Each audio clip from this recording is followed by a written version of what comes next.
Quand on pense à Yu-Gi-Oh, on pense généralement aux premières saisons comme Yu-Gi-Oh! Duel Monsters, Yu-Gi-Oh! GX ou encore Yu-Gi-Oh! 5D. Mais il y a une saison oubliée qui mérite qu'on parle d'elle, et je parle bien évidemment de...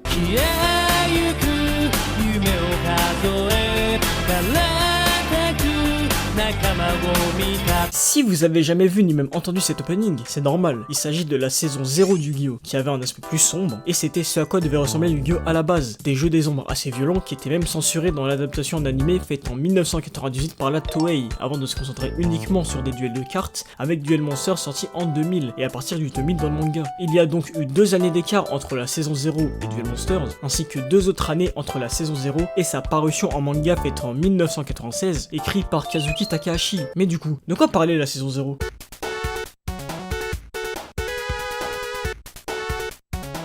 La saison 0 adapte les 7 premiers tomes du manga en 27 épisodes, où l'on suit Yugi Muto, un lycéen timide, accompagné d'un objet trouvé par son grand-père lors de son voyage en Égypte, le puzzle du millénium. Personne auparavant n'a réussi à le reconstruire, et la légende raconte que celui qui réussira aura un de ses vœux exaucés, et Yugi, après avoir entendu ça, n'a qu'une seule envie, assembler cet artefact légendaire, jusqu'à ce qu'il réussisse à assembler le puzzle. Il libère ainsi un esprit millénaire, un roi des jeux du nom de Yami Yugi, et à partir de là, la vraie saison 0 commence. À la différence du Duel Monsters avec la thématique principale qui est le duel de cartes, ici tout est différent. Chaque épisode a une intrigue différente qui n'a presque aucun lien avec le jeu de cartes qu'on connaît et qui à l'inverse touchait à tous les types de jeux, comme des Tamagotchi, un énorme jeu de plateau ou encore un jeu télévisé. Et c'est justement cette innovation qui la rend inoubliable et qui me fait adorer cette saison ainsi que ses personnages. Bon, ça fait plusieurs minutes que tu parles de Yu-Gi-Oh! Et t'as toujours pas énoncé le plus gros problème de la série? Enfin, qu'est-ce qu'il y a, t'as la diarrhée ou quoi? Et c'est vrai qu'il a plutôt raison, l'ivrogne. Malgré que cette saison soit exceptionnelle, il y a un défaut majeur et il est enfin temps de l'introduire.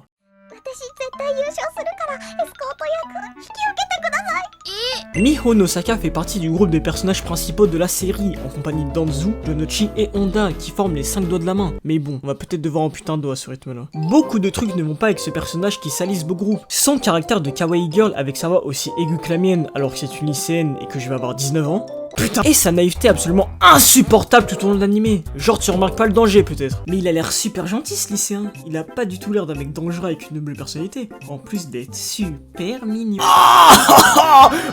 Puis j'accepterai jamais quand on a transformé Honda qui est passé de Maxi Bogos à Maxi BDG, où le mec perd complètement sa dignité pour elle alors qu'elle lui donne même pas l'heure. Non mais sérieux, regardez ça. Et Yugi, il faut que tu m'aides à récupérer cette montre pour Mio. Pitié. Il lui faut absolument, sinon elle va se sentir triste. Enfin Honda, t'es pas du tout au courant qu'à la fin de l'épisode t'auras pas de bisous sur la joue et qu'elle s'en bat les couilles de toi genre. Tu peux pas comprendre Yugi, ça s'appelle l'amour.